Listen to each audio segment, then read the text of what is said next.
dear fellow. Absolutely fantastic. Oh, what's happened? You look as if you'd seen a ghost. A ghost? Brandy, that's what I need, brandy. Brandy. Yes. Yeah. Oh, yeah. Who struck you? Well, you said it yourself. It was a ghost, and without any previous warning at all, he hit me in the eye. Yeah, wait a minute. Yes, I think you better have another. Well, thank you. And now I'll begin again. Who struck you? Upon my word, Holmes, it was a ghost. The ghost. Huh? Do you have a headache, Watson? It may seem humorous to you, but I mean, look, let me tell you from the beginning. Yes, please do, but start right at the beginning. Right, well, I was on my way back from the club. You see, it was about 8 o'clock. And I got into Spencer Street, and I was just opposite that little tobacconist. You know, makes that Yes, big I know, yes. Go on, Watson. What did you do then? Well, I saw a man in front of me suddenly clutch his chest. He was walking towards you? How do you know? Well, I mean, you said he staggered and clutched his chest. You must have been...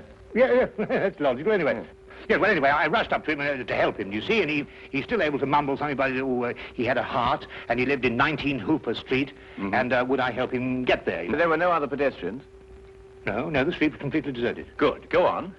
Well, then his landlady let us in, and he was unconscious by that time, so I carried him up to his room, and I laid him out in his bed, and Holmes, he was dead. Now, look here, Holmes, he was absolutely, completely, and utterly dead. I couldn't make a mistake about a thing like that. No, of course you couldn't, old man. No. Go on, then. What happened next?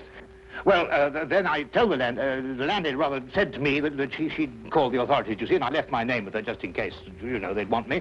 And then, well, I thought it'd be rather more delicate if I left, you see. I mean, he must have relations. Yes, it's quite right, Watson. The most delicate situation. Yeah.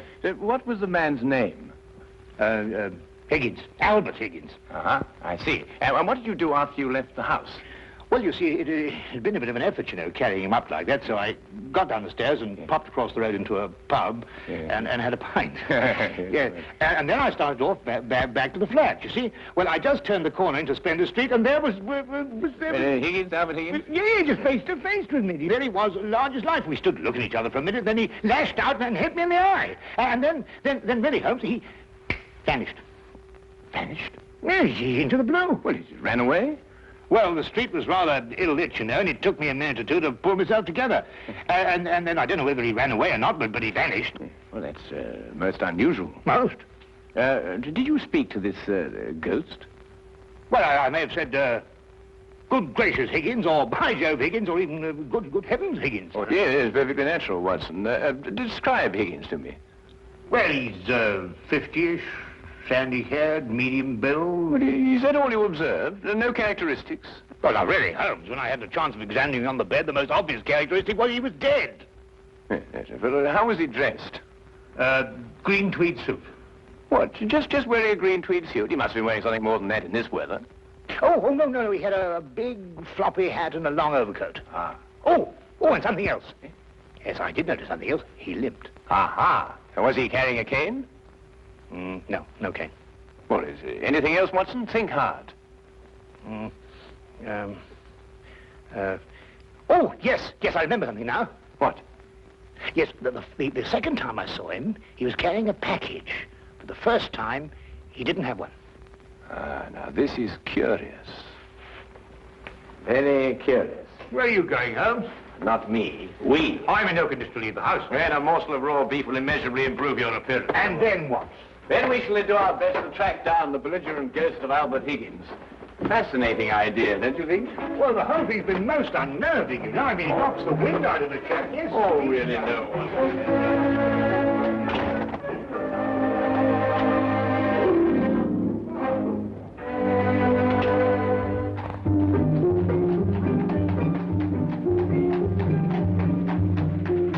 Also a rather flamboyant character by the wide, rakish brim.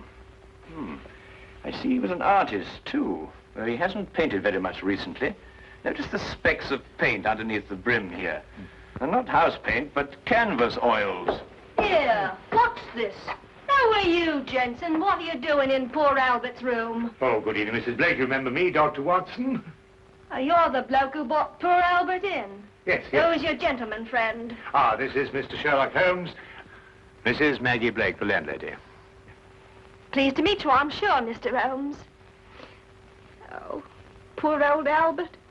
He was proper fond of life, Albert was. He wouldn't have walked off if he'd had his way. Oh, few of us would, madam. I was around to the local having me good-night pint. And grieving for poor old Albert. He would have wanted a proper send-off, with a pint of mild and bitter, Albert would. No doubt he would, madam.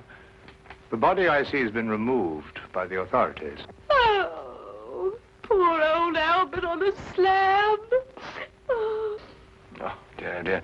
Have you notified his next of kin, Mrs. Blake? No, he had none. He was all alone. Oh, I see. Where was Mr. Higgins employed, madam? At the Pembroke Museum, right around the corner in Spender Street.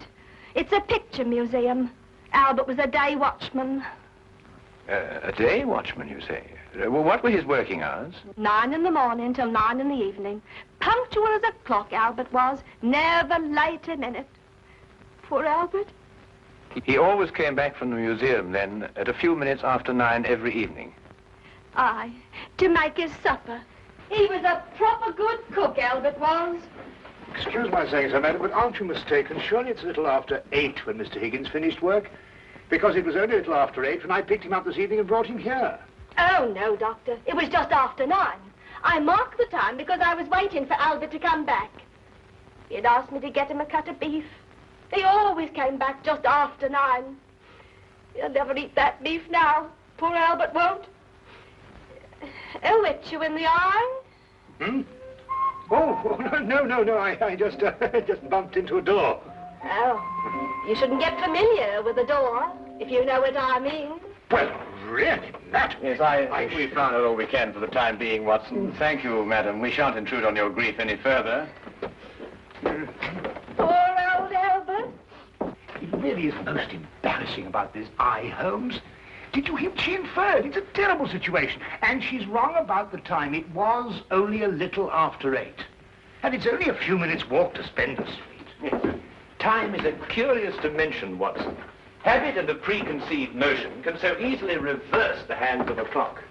And yet the clock is still in perfect working order. Where are we going? To view the mortal remains of poor old Albert Higgins.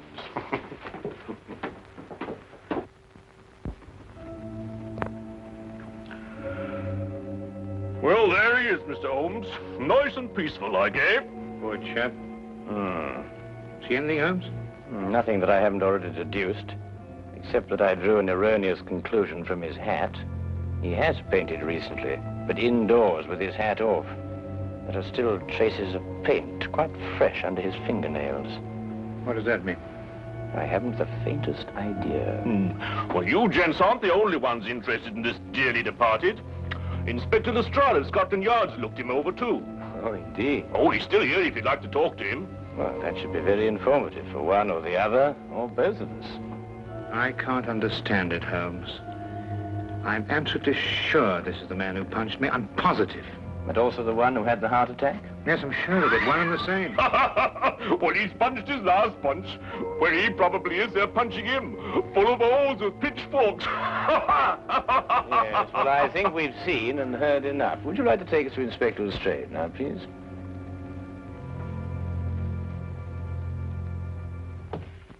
Ah, hello, Inspector. Oh, Mr. Holmes, I'm surprised to see you here. Now, this is one case you can't make anything clear out of. Oh, then why, my dear Inspector Lestrade, are you here?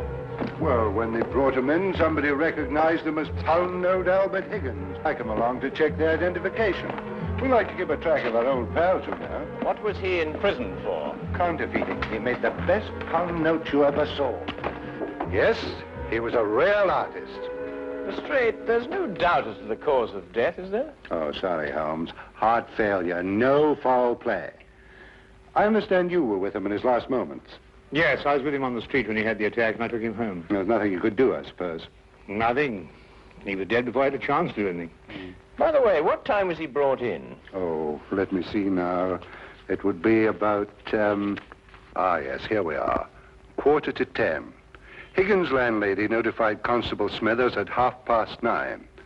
Smithers had them remove the body in a matter of minutes. Inspector, are you sure it was 9:30 and not 8:30? No, 9:30. It's right here in Smithers' report. Why? Oh, no, it's nothing at all.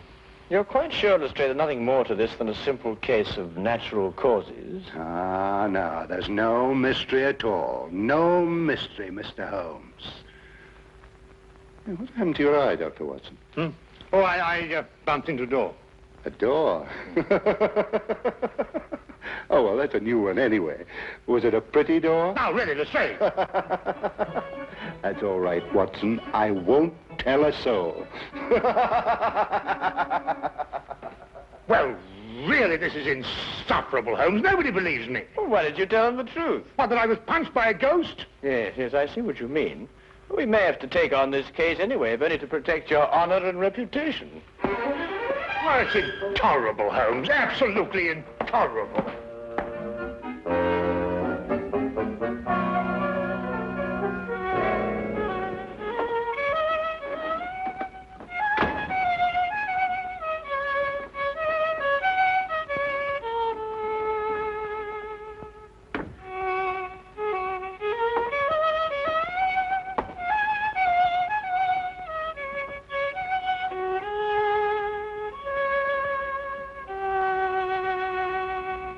Oh, evening, Watson. Anything wrong? No, nothing. Of course not, every night. Oh, you're sure you're not brooding over last night's affair, are you? Of course I'm not. Don't be so ridiculous. Oh, come on, out with it, man. Well, No, there's nothing to come out with. I don't know what you're talking about. Oh, come on, Watson, there's something on your mind. Well, Gosh, you'd never believe it. Nobody'd believe it. Well? Well, I met Albert Higgins in Spender Street again, tonight. And he punched you again? He pulled my nose! Really? Very interesting, Watson.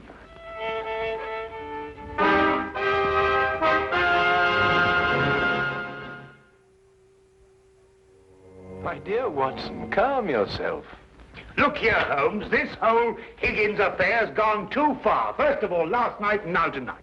Calm yourself, Watson, and relate. Everything hangs on this second encounter. Well, it occurred just as it had last night. I was on my way back from the club and I'd reached Spender Street. It was a few minutes ago, as a matter of fact, just after 9 o'clock. I'd stayed rather later in the club than usual. There was a chap from Afghanistan. He was awfully interesting. Yes, Watson. Get on with your story. Well, I was rather preoccupied, as you know. This affair's cut me up, rather, and although I may not show it.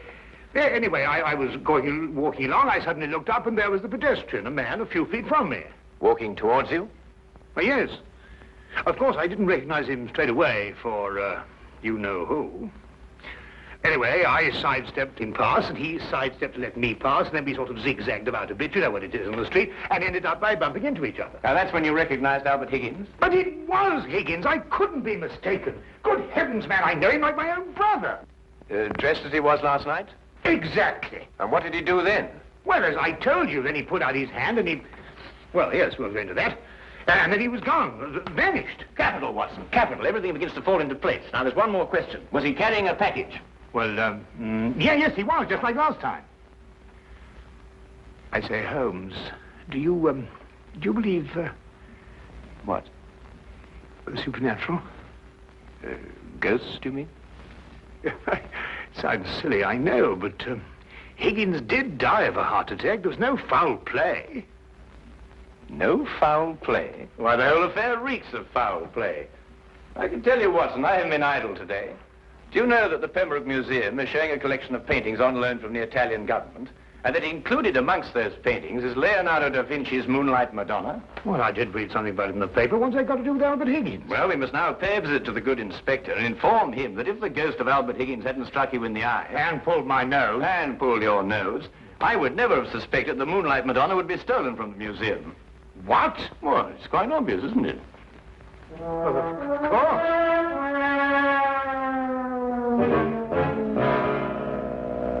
I see. Oh, thank you. Well, we'll soon know, Mr. Holmes. But if the picture's still hanging in its place, and we've dragged the curator out of bed to check on it, well, false alarms like this don't exactly help the yard's reputation, you know. And what about my reputation, Inspector? When I say a man died a little after 8, he died a little after 8 and not a little after 9. And when I say his ghost punched me in the eye half an hour later, hang it, he punched me in the eye. Oh, we all have our off days, Dr. Watson. To err is human, as the poets say. And furthermore, if I tell you that I bumped into this chap's ghost again tonight, you Didn't tell me about any second meeting. Oh, didn't I? Well, nothing. An hallucination, that's what you had, Dr. Watson. Yes, it's, psychological. That's the thing in crime today, psychology. I've been studying it, you know. You astonish me, Inspector. Oh, we're not as backwards as you think, Holmes. No, we like to keep abreast of the times. Though I don't mind admitting I don't think the psychology's got much of a future. Oh, come in. Ah, Wilkins, you saw the curator? Oh, yes, sir. I called him, Mr. Bentham, as you instructed, sir. He was quite excited when I told him this picture called The Moonlight Madonna had been stolen. And so we rushed round the corner to the museum. And? Well, sir, the picture was there, hanging in its proper place. Good night, sir.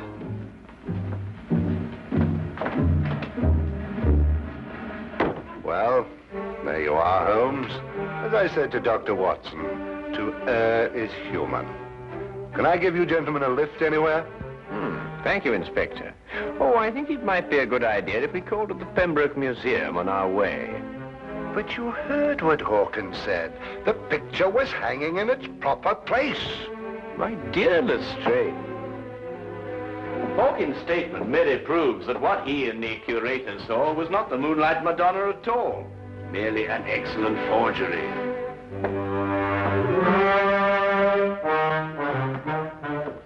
What's he talking about? Art, ghosts, my black eye, and psychology.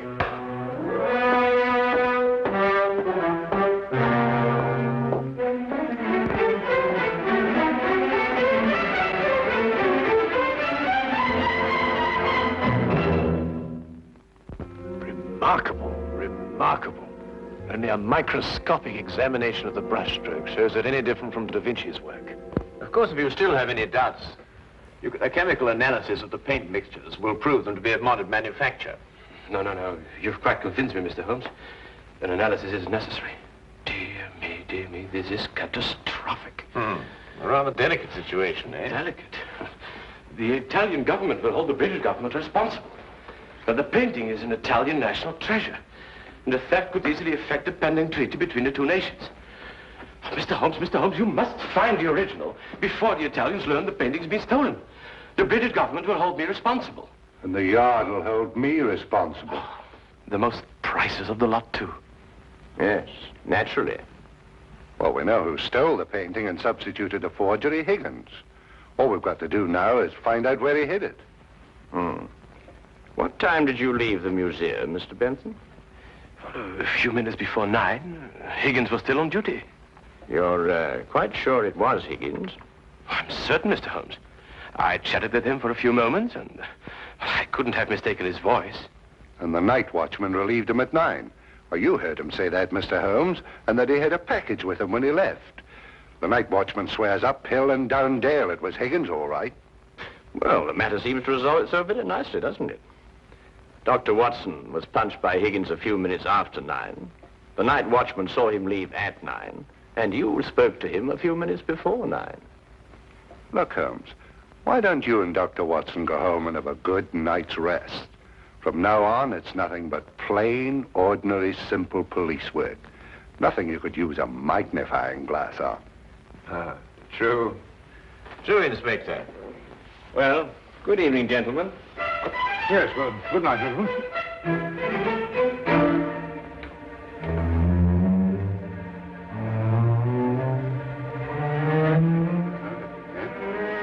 Terrible, Inspector. Terrible, Inspector. Terrible. What do we do now?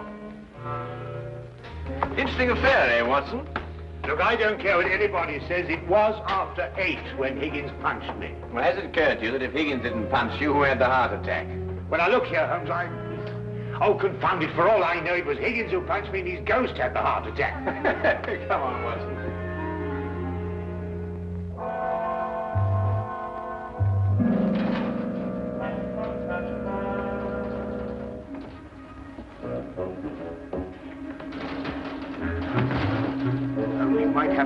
decency to tell me what we're breaking into. Shh, whisper. Well, I am whispering. Oh, quiet, Watson. Look here, we broke into the rear of the museum because if so, Holmes, really, I don't know what's going to happen to us.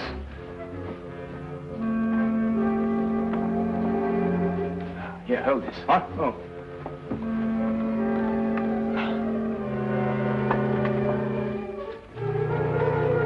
Holmes, this is sheer vandalism. Yes, well, then there must be a bit of a vandal in us all. Holmes, what are you doing? This is wanton destruction. I've never seen anything like this in my life. I forbid you to. I didn't know this side to your character, Holmes. I'm shocked. Ah, just as I thought. Look, Watson. Good heavens, but Moonlight Madonna. Yes, ingenious, isn't it? And yet, what could be simpler than to attach it to the back of an old rubber painting? How on earth did you work that out? Well, I just asked myself where I would hide a stolen canvas. Holmes, have you gone mad? No. We just await events. I don't think we should have to wait very long. Mr. Holmes? Dr. Watson? What's the meaning of this? Watson, I believe you've already met Mr. Bentham in his capacity as curator of the Pembroke Museum. Allow me to present him to you now as the picture thief. Charmed, Dr. Watson. Oh, delighted. What is this? So you discovered my little hiding place, Mr. Holmes. I'm curious. How did you know it was I and not the late lamented Higgins? Yes, I believe Dr. Watson's story from the first. If Higgins died at a little after 8, it must have been someone else who struck him a little after 9. But it was Higgins who punched me home. Don't know, Watson. It was a limp, a wide, floppy hat, and an exceedingly long overcoat that punched you, seen in a dimly lit street. A psychological misidentification, as the good inspector would call it. The night watchman was also a victim of the same illusion. And what about the landlady? How much did you have to pay her to set back the time of death by an hour, Mr. Bentham? Oh, not much, Mr. Holmes. How did you know it was me? Dr. Watson and the night watchman both identified the 9 o'clock Higgins visually at a distance. Only you pretended to have spoken to him. This meant that either you were lying or Dr. Watson was punched in the eye by a ghost. I believe the simple explanation. You almost make me feel transparent, Mr. Holmes. To anyone who viewed the facts objectively, you were. It's a pity that one crime has to lead to another. Yes, and I think it's a great pity, Holmes, that you broke that vase. Oh, yes. But it's only an imitation. Nonsense, you can't tell me that that sort of work like this is an imitation. Perhaps the pieces can be... Well done, Watson, well done. You know, Holmes, you didn't have to invite him here to catch us. You put us in rather an awkward position. Oh, my dear fellow, I have sublime confidence in your ability to extricate us from any predicament in which my rashness may place us. Might I suggest that you now fetch the good inspector? Yeah, here you are. Yeah. Excuse me. I say, Holmes, Bentham punched me in the eye. Who was it tweaked my nose? Well, my dear old chap, it was absolutely imperative that I make certain that the limp, the hat, and the coat were really capable of fooling you. You? Yes, I regret to say I not only tweaked your nose, but I also pulled your leg. Oh, what